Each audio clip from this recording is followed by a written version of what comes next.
Hello dear learners, আমরা আজকে শিখব ক্লজ। ক্লজ আসলে এটি আমাদের ফ্রি হ্যান্ড রাইটিংয়ের একদম বস। ফ্রি হ্যান্ড রাইটিং যদি আমি লিখতে চাই সেক্ষেত্রে আসলে ক্লোজের কোনো বিকল্প নাই।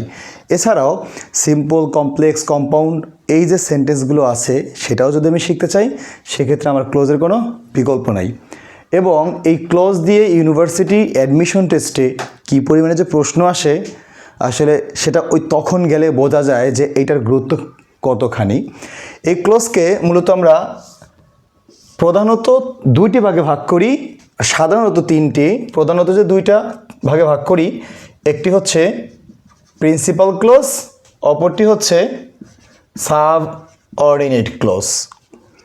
এই যে প্রিন্সিপাল ক্লোজ এবং সাবঅর্ডিনেট ক্লোজ, এই সাবঅর্ডিনেট ক্লোজকে আমরা আবার তিনটি ভাগে ভাগ করি।